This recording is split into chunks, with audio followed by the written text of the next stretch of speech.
Have you ever wondered what it really takes to make Agile work? Well, at the Global Agile Summit, we're bringing you real-life, first-person stories of Agile succeeding out there in the real world that will inspire you to take action.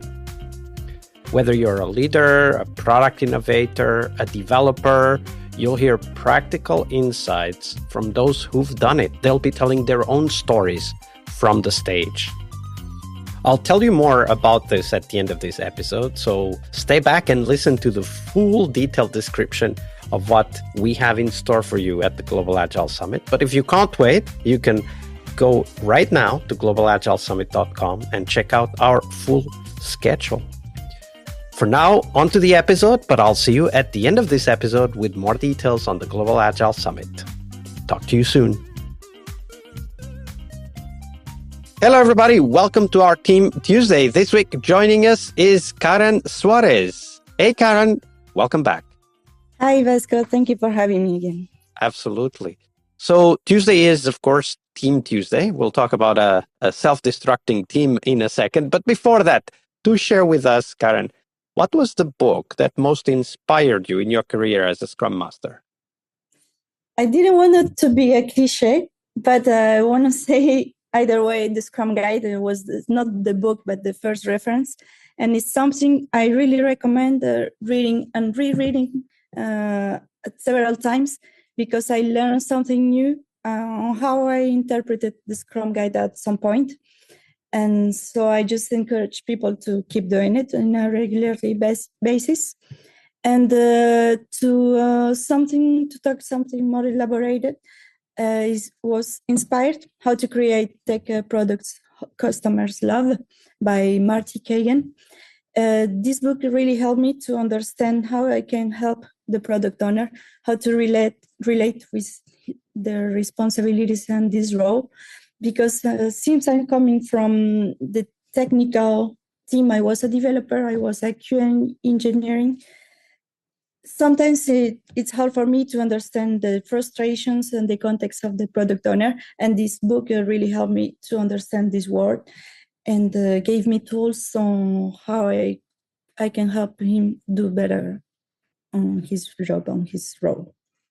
Yeah, absolutely. And the product owner is a critical role for us as Scrum Masters to connect with, not necessarily understand fully, but to empathize, right? To understand what are the challenges that they face, because we do need to help them overcome those challenges, whether it may be, how to communicate information to the team or how to collect information from customer interviews or just have ideas on what kind of experiments we could run to understand how our product is perceived by our customers. It's really important that we understand the challenges that product owners face so that we can help them and also help them work better with our teams. Yes. And also the part when we believe the product owner is really the owner of the product, sometimes is not the case. So this book helped me to understand the whole context and why sometimes some stuff are imposed on how to do it to the team when we are supposed to deliver the how to, and the product owner just brings us the why. Sometimes it doesn't work that way. And so, yes, it helped me to empathize with this role and a critical role it is for us. All right. And obviously, product owners work with teams, and so do we. And sometimes the teams, of course, create their own problems. So, Karen, let's explore the story of a team. Tell us a little bit about the context. Is it a small team, a big team? What kind of delivery are they working on? And then let's dive into the anti-patterns and how they started emerging and over time became a problem for the team. All right. So I have two situations. The first one was when I was younger and I took the role of Scrum Master for the first time. We were like 15 people at the beginning, sometimes 20, between developers and QA engineering. And since I started working as a QA engineer, then I become the Scrum Master. I try to do what I was told, which was protect the team, Karen. You must protect the team. We're having too much disturbance during the day, protect them from the external world.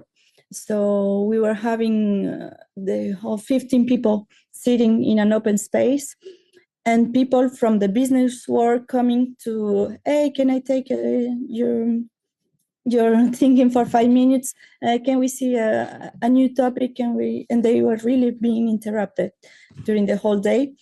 So I started mostly becoming like a guardian dog and say, no, right now we are busy. We have the refinement event. We have the sprint planning event. You can come then. We have the review. You can come then. But it was closing every other space of dialogue. And those events of Scrum were really limited to improve the communication between the business and the tech world. So this was starting to create barriers between the team and the stakeholders. Is that what you mean?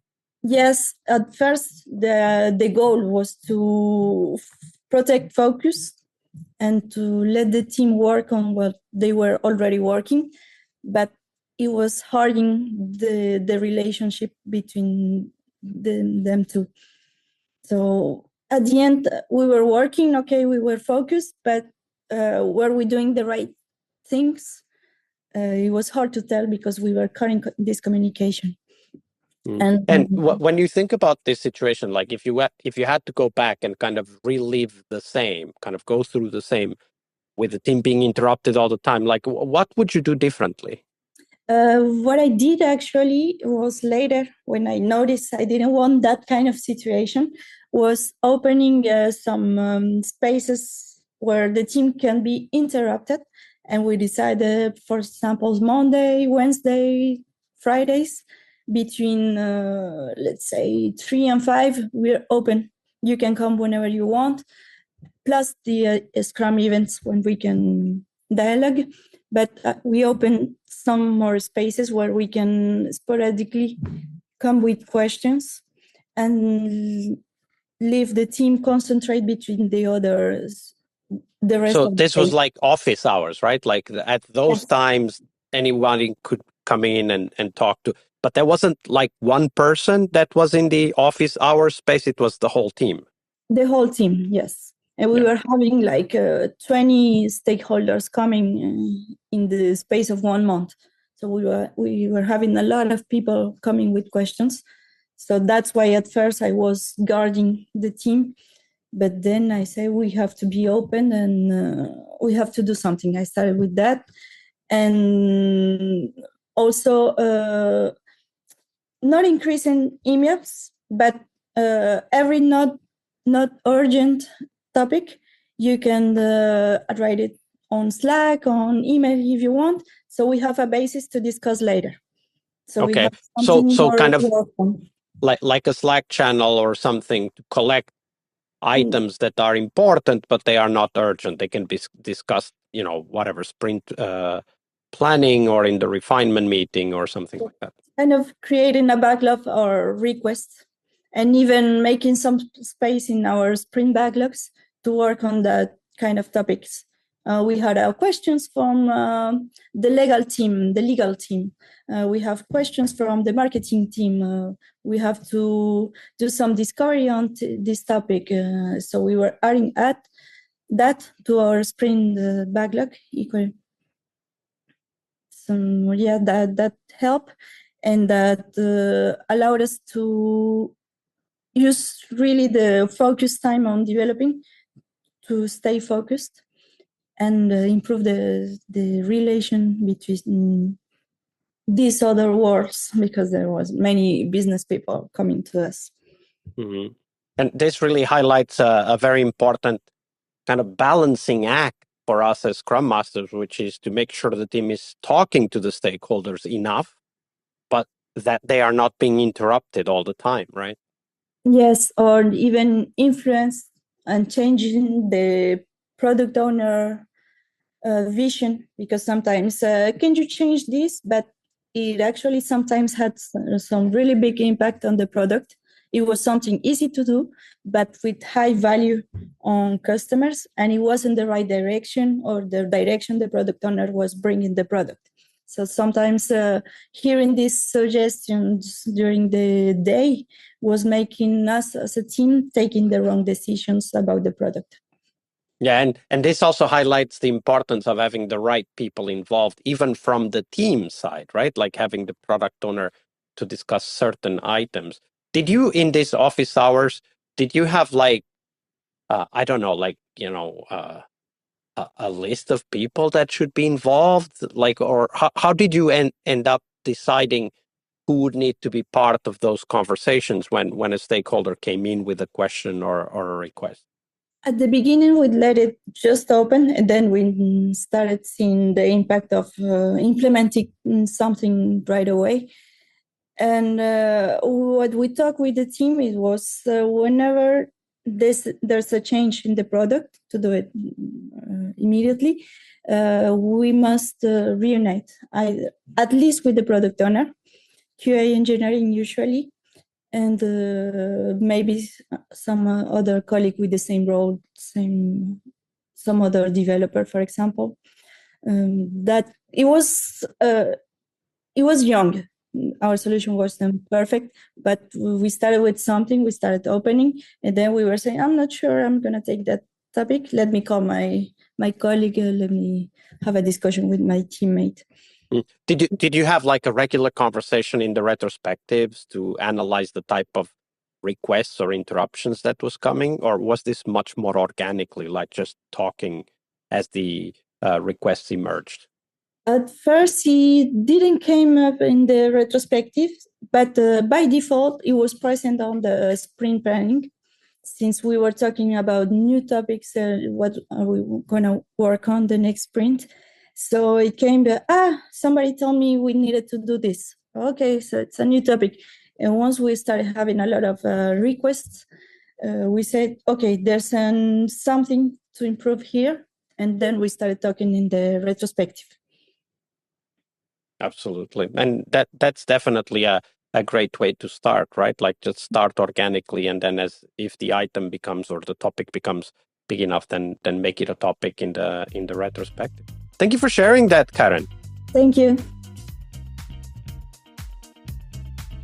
Hey friend, thank you for staying. Here is all you need to know about the Global Agile Summit. If you've ever suffered or know people who are suffering from Agile fatigue, this event is for you. Agile fatigue is that feeling that settles in when we can't really see a light at the end of the tunnel.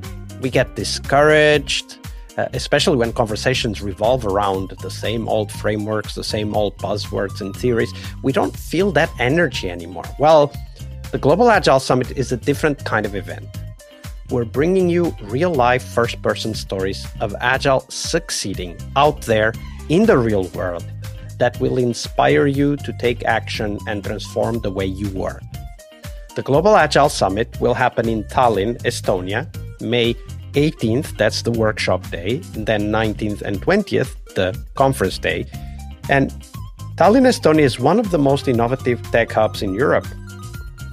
The Global Agile Summit is hosted together with Latitude 59, which is kind of a citywide celebration of software startups and groundbreaking ideas. And we'll have a shared ticket for you to attend those events as well. So who will be speaking? Well, we've got an incredible lineup of thought leaders in software and Agile. For example, Clinton Keith, the person who literally wrote the book on game development with Scrum, and is busy bringing Agile to the world of game development. You must check his session. The very famous and well-known Jürgen Apelo, author of Management 3.0, will be talking and exploring about AI's impact on leadership.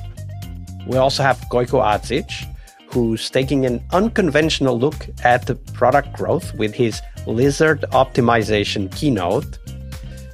Other speakers include, for example, Sven Dietz, who's challenging everything we know about software development by literally ditching contracts and estimates. Can you imagine? His teams deliver software before their competitors are even done with the contract negotiation. How agile is that?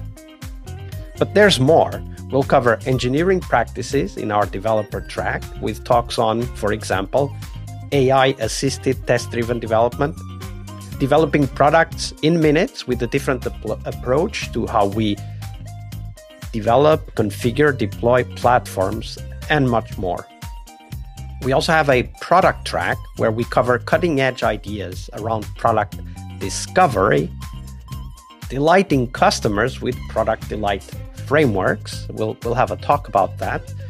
And we also have an Agile business track where we will talk about, for example, open strategy, a very agile approach to managing organizations and delivering software faster to clients, faster than you can even write a contract. Literally, I mean, I already told you about Sven Ditz's story. It's amazing. It definitely is a must-see. I'm sure you'll be inspired and get a lot of ideas for your own software projects and software delivery. Now, whether you're a business leader, a product innovator, or a developer, you'll definitely find value in our 3 focused tracks. That's Agile Business for those working with businesses and organizations, Agile Product for product managers, product owners, and innovators, and Agile Developer for the builders, making Agile work in practice, the coders, the testers, the designers, the producers, the Scrum Masters, you name it. If you join, you will meet over 200 Agile professionals from all over the world. People who, just like you, want to grow, want to share, and want to learn by challenging the ideas that don't work anymore. At the Global Agile Summit, you'll get new connections, fresh ideas, and the energy to take your own Agile to the next level. And who knows, maybe even find your next career opportunity. So don't miss out. Check out the full program and grab your ticket now at globalagilesummit.com. I'm really looking forward to seeing you all in Tallinn, Estonia in May. I'll see you there.